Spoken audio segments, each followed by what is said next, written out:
Hello, and welcome to the Last Movie Outpost, where you can get all of your movie news, reviews, and everything cool about film. We've got another lovely interview today with Adam Pak. Hello, Adam. Hi everyone, great to be here with Phil.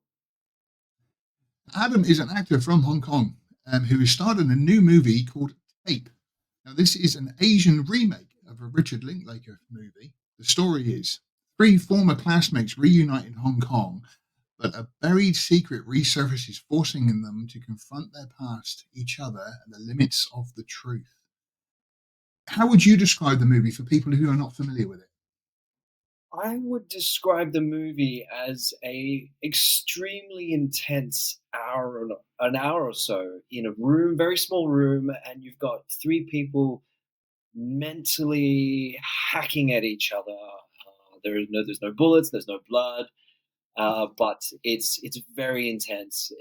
Constantly, they're just ripping at each other's layers, trying to reveal the truth, kind of trick each other into saying what they believe is true, and then hearing the ultimate other version of it, which kind of makes them question: Am I achieving my own goal? Am I falling into someone else's trap? It's a mind game.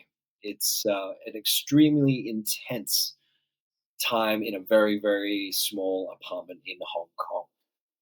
Yeah. It's funny you say there's no sort of blood and guts, but I mean, psychologically, there's a lot of blood and guts.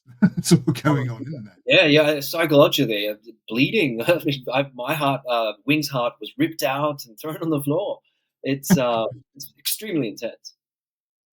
I mean, it's funny that you say intense because that was one of the questions I had coming up. That being just sort of three characters in a very small environment, did that make it much more intense to film? Was it much more difficult to film?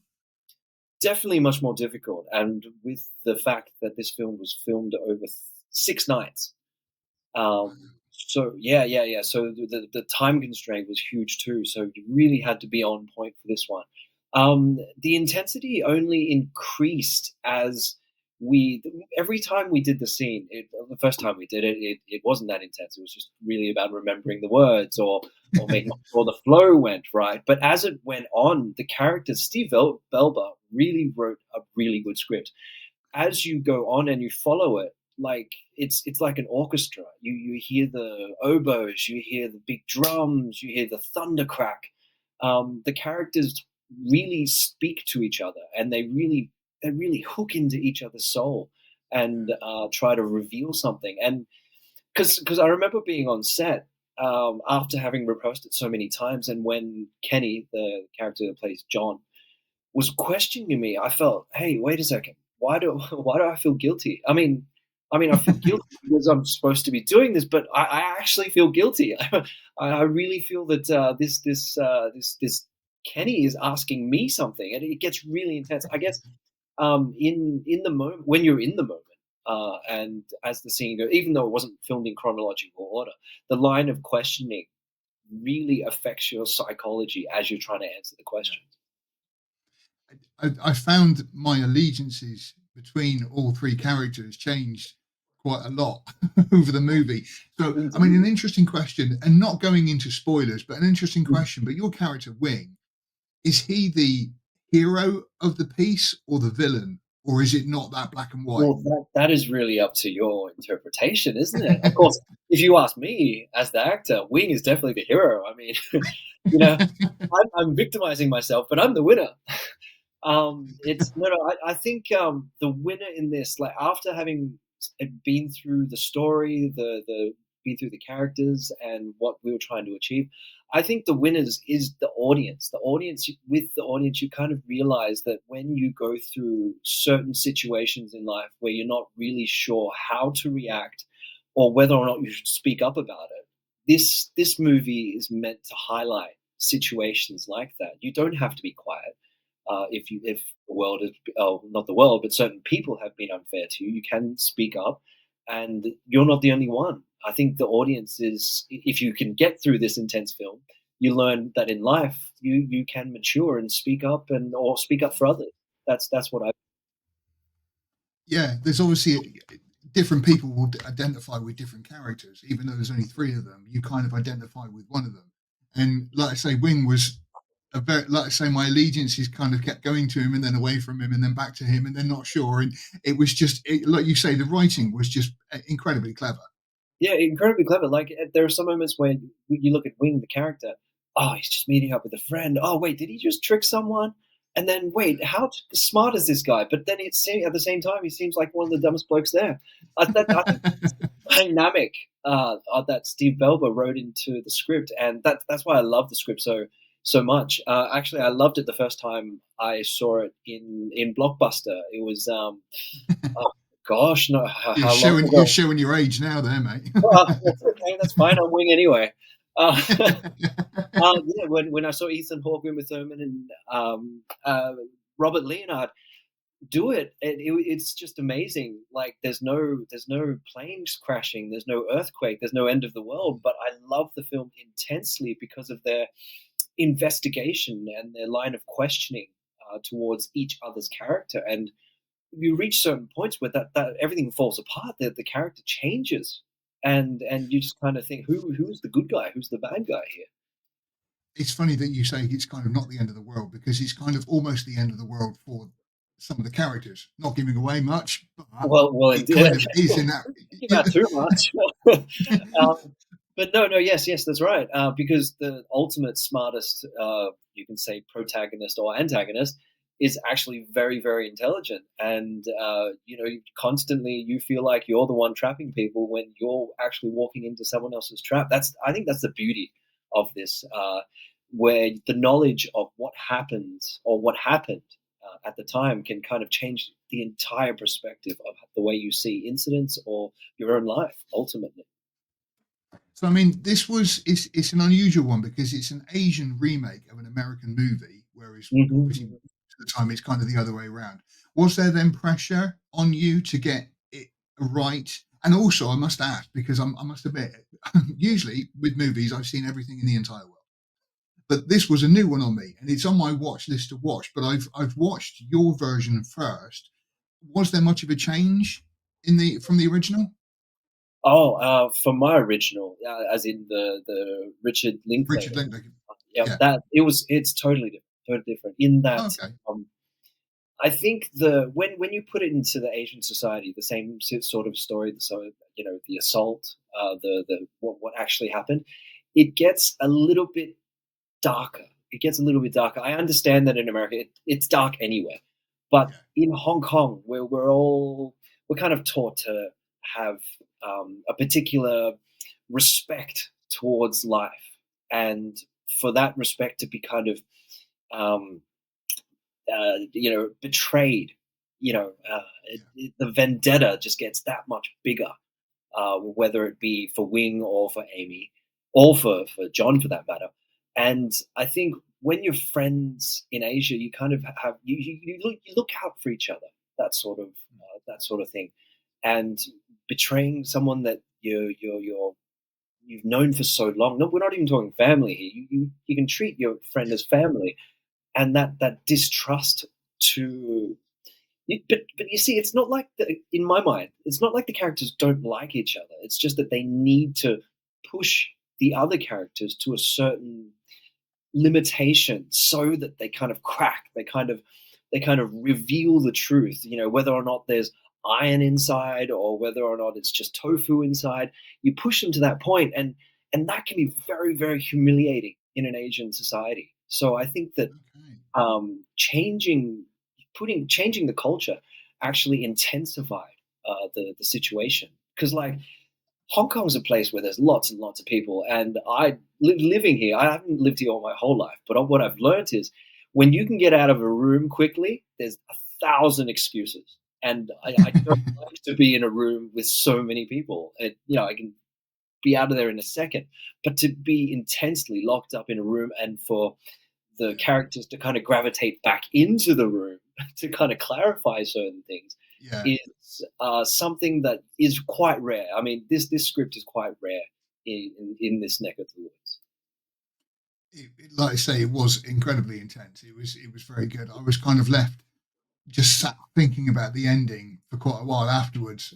How you sort of stare at the screen and just sort of what so and there's so much to think about it. It was great. Do you enjoy working in indie movies? Because this is an indie movie for Asia, isn't it? Yes, it's I was my. Well, I wouldn't say it's my first one, but yes, it's. I do enjoy working with indie movies because it's like there's a lot of commercial stuff that you cannot do. What I mean is when you're working in commercial films, there's a lot of ground that you can't cross over because Yeah, ultimately it's a product that needs to be sold. But this yeah. film, it was sold to me by Bishan as a passion project. Selena as well. They sold it to me as a passion project. So you know what it's like when it's a passion project. It's not going to help out paying the rent a lot, but it's one of those films where you get to, as an actor, challenge yourself, challenge your profile of work to create something that you otherwise wouldn't get a chance to do. And I not only did the script give me an area to work in, but Bishan and all the other actors kind of gave a lot of creativity. Like my voice was heard every single scene. Anything, any sort of suggestion, I could voice it out and have it heard. I mean, obviously, there were a lot of things that couldn't be used in there, but the creativity level was really, really high, and I really enjoyed that. Enjoyed that. It was totally a non-toxic, creative environment. Excellent, fantastic. So, I mean, you're Australian born. So, do you prefer to work in English or in Chinese?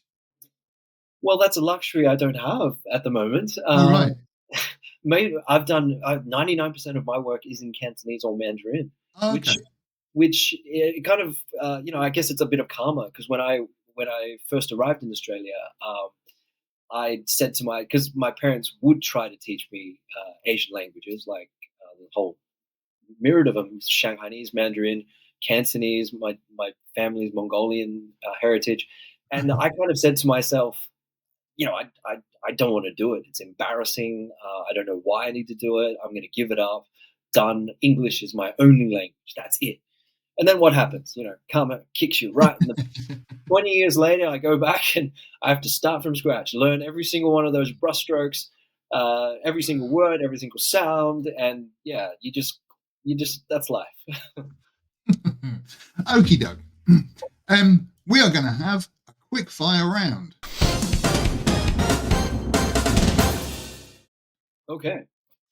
So, with our quick fire round, don't think about the answer. It's the first thing that comes into your head.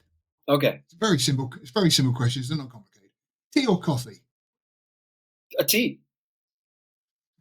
Which actor would you like to work with?